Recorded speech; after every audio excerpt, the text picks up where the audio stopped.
I got a box of records for you.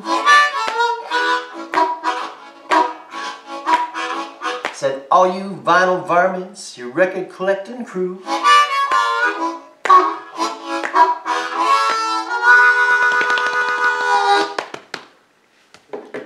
Hey, Shadow Man. Hey, Attic Daddy. Professor, how's it going? I am fine, thank you. As well, am I. Yes. Happy Mother's Day to all the mothers Happy out Mother's there. Day. We should have did the Zappa Mother's Show, but I don't have that much foresight to wait that long. And, well, neither of us has a mother. We have to worry about, well, we remember our mothers, but we don't have to buy a gift. We know where they are, yes. Yeah, we're pretty sure we know where they are. Yeah. Yeah, hey everybody. Happy Mother's Day, Jill. Last show we did, now this is show number 15. The last show we did, number 14, we went out to the West Coast and we did Grunt Records with the Jefferson Airplane and all that gang and picked up a bit of a tan being out there. But today we're swinging all the way back to the East Coast, to New York City, and we're going to do some of the, what I call the early stirrings of punk rock. And there's a few people that we're not going to include today, that is like the major players, the Velvet Underground, Iggy and the Stooges, the New York Dolls, although the Dolls specter kind of smears all over everything, Heartbreakers, Ramones, and Cramps. Now all those people we could probably, and probably will, do an entire show about sometime, and that's a threat.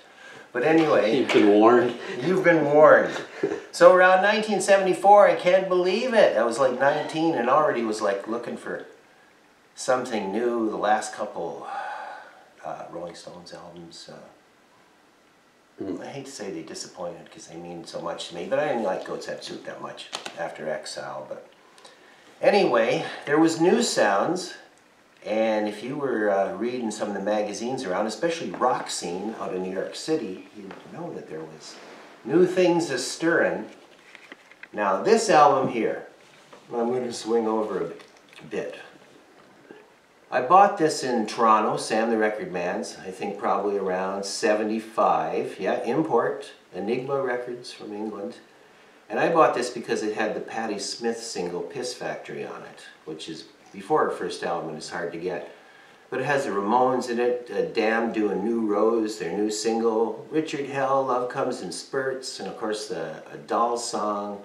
And this is what was, Flamin' Groovies. Voidoids? The Voidoids, Richard Hell and the Voidoids. This was kind of an overview of what was happening at the time and like the very earliest considered punk. Now we're not talking about the punk rock albums that like Lenny Kaye covered in Nuggets, that most people refer to that as garage anymore. But, all right, now this I've had for a long time in shameful bad shape. The Max's Kansas City album's got Suicide, Wayne County, The Fast Perubu's on here, Final Solution 45's on here, amazing. But what's interesting about this, I'm sorry, I've never repaired this because the inside of this is purple, of this album. This is one of the few albums I've ever seen that's printed on the inside. One comes to mind is On the Beach by Neil Young, which has the pattern of the umbrella that's on the cover in it. But yeah, all the people that you'd read about in Rock Scene that were playing down there at CBGB's and Max's Kansas City. All right. Now, reading Rock Scene, which is amazing magazine because they made it seem like their friends, the New York Dolls were the biggest band in the world, they had that you could send away for this 45 right here. This little beauty right here. I don't know if you can see this or not. On Orc Records, it's Television, Little Johnny Jewel, part 1 and 2 on here. I think it came in the mail for $5 and it was previous to their first album. And it's when they still had Richard Hell in Television too, so there's very few examples of that. And speaking of Richard Hell, the man himself, after he quit Television, he joined up with Johnny Thunders and Jerry Nolan to make the original Heartbreakers. Now this compilation right here is from a little later on, but it's the only place where you're, since they never really put anything out, this is the only place you're going to get this fine assemblage of music right here. Geez, they seem to be bleeding profusely. They're bleeding profusely for you, yes. Wow. And it's got half like Richard Hell, Love Comes in Spurts, and you know, Pirate Love, some of the stuff that the other Heartbreakers people would know. Not the Tom Petty Heartbreakers, Johnny Thunders, of course. Don't make me get my Kleenex out again, all right? This is very cool. And this is 33. It's just a small one. It's not a 10-inch. No, no, it's not. See? Compared to this size. Huh. Uh-huh. And of course, Richard Hell finally put out Blank Generation, Richard Hell and the Voidoids, and had Robert Quine in this band, who ended up with Lou Reed, doing some fine work with Lou Reed, great guitar player. Richard Hell. Very important guy to the whole movement. Okay, here's some fun stuff. It's from '75. Yep. The Dictators Go Girl Crazy. Now the amazing thing about this, it was on Epic Records, and they were under the same management as Blue Oyster Cult, and actually got to play at one of the big Superfests in Buffalo, and probably the biggest audience they ever played for. But Handsome Dick Manitoba is the handsomest man in rock and roll. Now, James Brown might be the hardest working man in show business. Time for a drink. Cheers. And he's not a wrestler. In case No. you thought he might. No, but they played up on the wrestling rock kind of thing. But he is the handsomest man in rock and roll. He said it first. So It must be true. it must be true. It must be true. And the songs they had on here, you know, Master Race Rock, I Live for Cars and Girls, very unlike the Tales of Topographic Oceans that were flowing at the time, you know. Very cool album. And oh, it's got a picture of him inside too at White Castle, you know, so that's so New York State, you know. The White Castle people, legendary burger pits. Wow. Yeah, not exactly punk, but like a hard rock thing. Although Punk Magazine, John Holstrom and Legs and all them say that the Ramones and the Dictators were the only punk rock So there. bands. But that's their opinion. And people from England would argue that one with you. The second Dictators album, Manifest Destiny. Now this has a cover on it, Search and Destroy, and I don't know who else could do justice to a Stooges song, but really, their version of, it's a live version of Search and Destroy. Wonderful. That's the Dictators, Manifest Destiny. Ah, yes. So they had a little bit of bread behind them. Okay, now this isn't New York City, I know, but they were more Massachusetts, I believe. They were a Boston band, the Modern Lovers. But Jonathan Richman was always a big disciple of Lou and the Velvets. Sounds very much like it. And this has the Roadrunner on it. Got to be quite known. In this band was Jerry Harrison, went to the Talking Heads later, and the drummer that went to the Cars. Sorry, Daniel Robinson. I had to read that.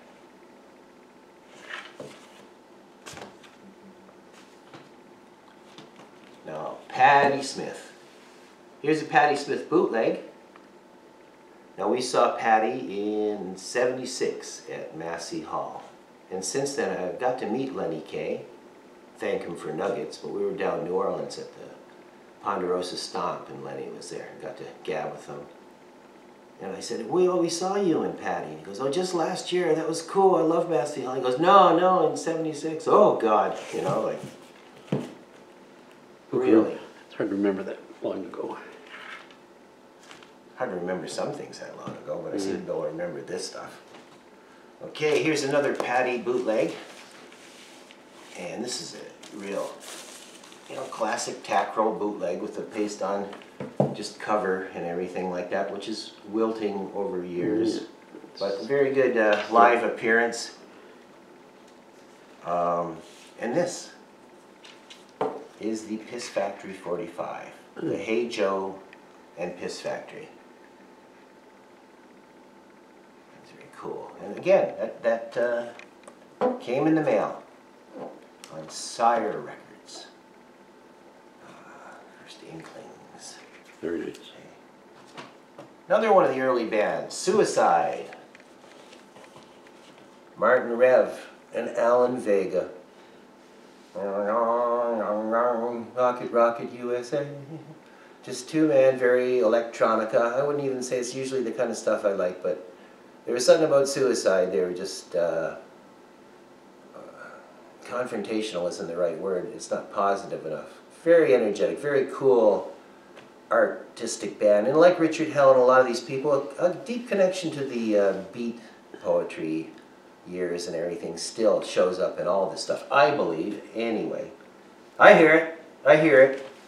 Not too hard to hear.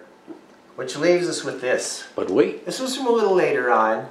This is like from 82 or something. Better an old demon than a new god. Now this is John Giarno, the poet, put this out. You see David Johansen's in there. Jim Carroll, who I got to see in a poetry reading with Lou Reed and Jim Carroll. William Burroughs. And Lydia Lunch there. So there. This is a very cool record of kind of a spoken word thing. Richard Hell's on this.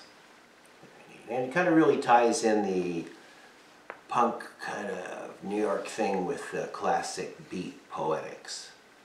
Ha-ha. So there. Yes, man. You've had your tea. You've had your tea. What the fun that was. And I hope you enjoyed our trip back to the East Coast today. As I say, we'll be featuring some of the artists we mentioned before in the future. Okay. We just watched the latest episode, video from Stoner Stash Box. Yeah, we just got finished watching that. And I think I commented, we're both drilling over your stuff. There's so much there, Stoner. We still trying to absorb it all. Thank you. Yeah, it was very cool. Always interesting to watch. Well, thank you, everybody. And we shall be back here. Come hell or high water. And away we go.